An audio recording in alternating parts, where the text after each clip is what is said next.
Ya, pandemi mematikan virus corona tak hanya mengganggu kesehatan manusia, tapi juga keuangan para perusahaan-perusahaan besar yang ada di muka bumi ini. Alhasil, demi bertahan di tengah pandemi, perusahaan-perusahaan jumbo ini pun akhirnya menunda bahkan membatalkan pemberian dividen di tahun yang sulit ini. Alhasil, dividen global mencatatkan rekor terburuk sejak tahun 2008 lalu. Lebih lengkap saya bahas untuk Anda di Dividen Korporasi Terpangkas Corona. Ya, kita lihat akibat dari corona. Laporan dari Janus Henderson ini menyebutkan bahwa krisis akibat virus corona membuat perusahaan-perusahaan besar di dunia ini memangkas pembayaran dividen antara 17 hingga 23% di tahun 2020 ini. Dan hal ini disebabkan oleh kinerja perusahaan global yang mengalami penurunan karena adanya pandemi ini. Dan berapa nilai dari 17 hingga 23% ini? Janus Henderson menyebut nilai pemangkasan ini sangat fantastis sekali, sangat jumbo sekali, yaitu mencapai 400 miliar dolar Amerika Serikat atau setara angka ini kalau kita rupiahkan, kalau kita konversikan begitu ya, adalah di 5.880 triliun rupiah.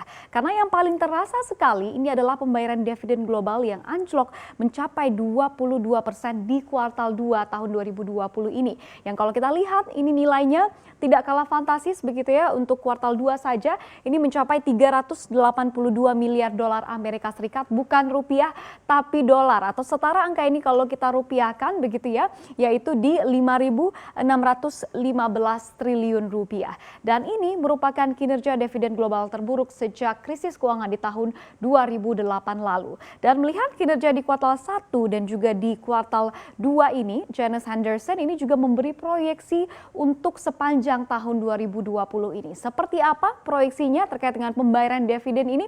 Kita lihat di slide berikutnya.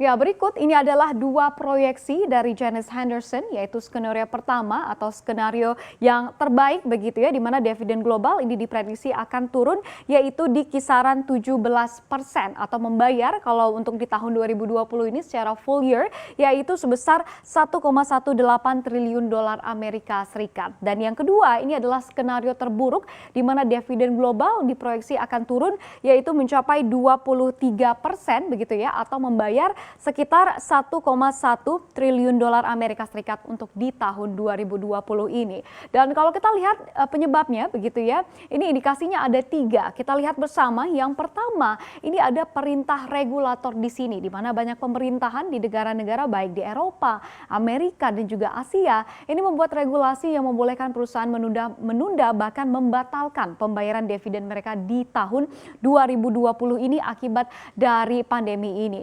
Lalu kemudian yang kedua, kita lihat penambang dan juga perusahaan minyak ini juga kita ketahui telah terpukul begitu ya oleh kemerosotan harga komoditas, dan juga perusahaan-perusahaan yang memiliki kebijakan konsumen ini mengalami gangguan operasi oleh langkah penguncian atau lockdown yang diberlakukan di semua negara. Akibatnya pembayaran dividen mereka ini akan juga jauh lebih rendah. Lalu kemudian penyebab yang ketiga, kita ketahui lockdown atau kebijakan untuk membendung penyebaran corona ini pastinya telah membuat kinerja perusahaan-perusahaan terdampak karena lockdown yang cukup lama yang membuat aktivitas bisnis terhenti atau tersendat begitu ya. Jadi berikut ini adalah 3 penyebab utama, dan salah satu yang paling membuat pembayaran dividen anjlok ini adalah di indikasi yang pertama, yaitu dari sisi regulasi sendiri. Dan seperti apa begitu ya lebih lengkapnya terkait dengan regulasi yang diterapkan oleh pemerintah di seluruh negara karena adanya pandemi ini, kita lihat di slide berikutnya.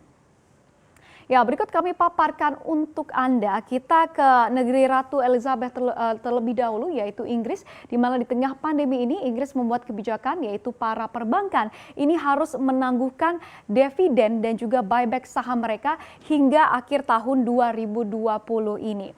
Lalu kemudian di Australia ini juga demikian begitu ya, di mana Australian Prudential Regulation Authority ini juga membuat kebijakan di mana bank harus mempertahankan setengah dari pendapatan mereka di tengah pandemi ini, dan bank ini juga perlu fokus dengan rencana reinvestasi dari dividen mereka.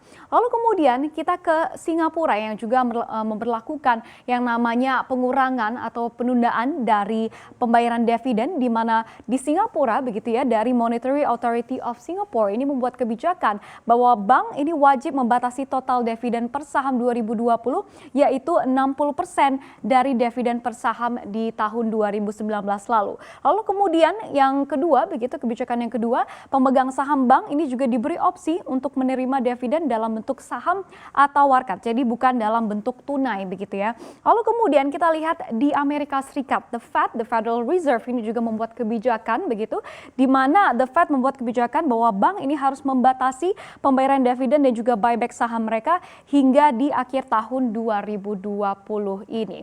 Lalu kemudian begitu ya, yang membuat para perusahaan ramai-ramai memotong atau menunda pemberian dividen, membuat kita bertanya-tanya juga nih kalau kita melihat regulasi dan juga sejumlah indikasinya begitu ya. Bagaimana dengan pemberian dividen di negara kita? Apakah ini akan terdampak juga? Kita lihat di slide berikutnya. Ya, berikut ini adalah 5 emiten dengan kapitalisasi terbesar di Bursa Efek Indonesia yang tentunya ini termasuk juga emiten-emiten yang cukup royal begitu ya, menebar dividen kepada investor mereka. Kita lihat yang pertama ini adalah bank milik orang terkaya di negeri ini yaitu Hartono Brothers, BBCA, yang kalau kita lihat untuk semester pertama atau first half 2020 ini membukukan laba bersih yaitu sebesar 12,24 triliun rupiah atau turun angka ini kalau kita lihat dari periode yang sama di tahun 2019 lalu yaitu di 12,86 triliun rupiah. Dan rasio dividen atas laba bersih 2019 ini adalah untuk BBCA adalah di 47,9%. Nah, dengan adanya pandemi ini juga pasti membuat kita bertanya-tanya begitu ya, berapa persen rasio dividen atas laba bersih untuk di tahun 2020 ini? Karena kalau kita lihat dari laba bersihnya saja ini telah mengalami penurunan begitu ya untuk di tahun 2020 ini. Lalu kemudian kita lihat juga ini adalah salah satu bank dengan kapitalisasi pasar yang juga terbesar di bursa kita yaitu Bank Rakyat Indonesia atau BBRI. Kita lihat untuk laba bersih di first half 2020 ini laba bersih ada di 10,29 triliun rupiah atau turun angka ini kalau kita lihat ini cukup banyak begitu ya daripada periode yang sama di tahun 2019 lalu yaitu di 13,53 triliun rupiah. Dan rasio dividen atas laba bersih BBRI untuk tahun 2019 ini mencapai 60% dari laba bersih mereka. Dan ini pastinya juga membuat kita bertanya-tanya begitu ya untuk 2020 ini apakah ini akan 60% atau lebih rendah begitu dari yang telah diproyeksikan, di mana kalau kita lihat untuk proyeksi dari setoran dividen 2020 ke negara kalau kita lihat di Outlook APBN untuk BBRI di tahun 2020 ini sebenarnya terjadi yang namanya peningkatan begitu ya, yaitu menjadi 11,8 triliun rupiah dari setoran dividen di tahun 2019 lalu yang berada di kisaran 9,3 triliun rupiah. Lalu kemudian setelah dua emiten perbankan ini kita lihat dua emiten lainnya yaitu ada emiten konsumer di sini yaitu Unilever Indonesia atau UNVR. Kita lihat untuk laba bersih di first half 2020 UNVR ini berada di 3,62 triliun rupiah atau angka ini lebih rendah dari kinerja di tahun 2019 lalu yaitu di 3,7 triliun rupiah untuk periode yang sama. Dan kita lihat rasio dividen atas laba bersih 2019 UNVR ini sangat besar sekali begitu ya, mencapai 100% dari laba bersih mereka. Dan di tengah pandemi ini yang kita ketahui ini membuat pastinya kinerja perusahaan terdampak. Apakah UNVR ini akan kembali memberikan 100% dari labanya untuk di tahun 2020 ini? Kita nantikan nanti bersama begitu ya. Dan selanjutnya kita ke Telkom Indonesia atau TLKM, di mana kalau kita lihat laba bersih TLKM di first half dari 2020 ini adalah sebesar 10,99 triliun rupiah atau turun angka ini dari 11,08 triliun rupiah pada periode yang sama di tahun 2019 lalu. Dan kalau kita lihat rasio dividen atas laba bersih dari TLKM ini juga sangat tinggi begitu ya, lumayan tinggi yaitu mencapai 81,78% dari laba bersih perusahaan di tahun 2019 lalu. Dan kalau kita lihat proyeksi setoran dividen 2020 ke negara, kalau kita lihat di Outlook APBN ini adalah sebesar 8 triliun rupiah. Tapi kita ketahui di tengah pandemi ini seperti saya katakan tadi semua pastinya kinerja dari perusahaan ini semuanya terdampak begitu ya. Pertanyaannya apakah TLKM ini akan kembali membagikan dividen yaitu sebesar 80% dari laba bersih mereka. Lalu kemudian kita lihat emiten selanjutnya ini ada Bank Mandiri atau BMRI yang dimana kalau kita lihat kinerja keuangannya ini juga terdampak cukup dalam begitu ya di first half 2020 ini, di mana laba bersih tercatat sebesar 10,29 triliun rupiah atau turun dari 13,53 triliun rupiah pada 2019 atau first half di 2019.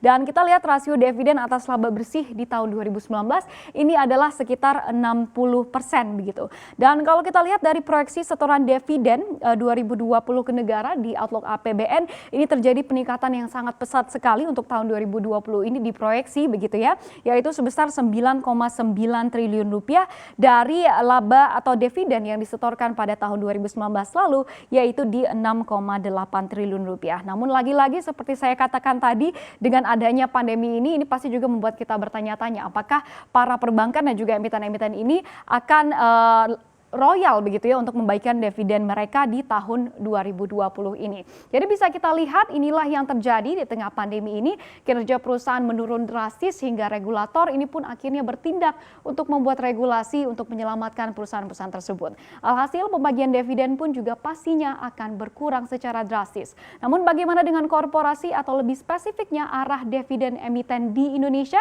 Tentunya jika kita berkaca terhadap profitabilitas yang menurun, ini pastinya berat jika dividen terus dipacu. Pandemi belum diketahui kapan berakhir, tentunya emiten masih perlu waspada dan menjaga permodalan sebagai bantalan mengantisipasi kondisi terburuk yang bisa timbul dari pandemi.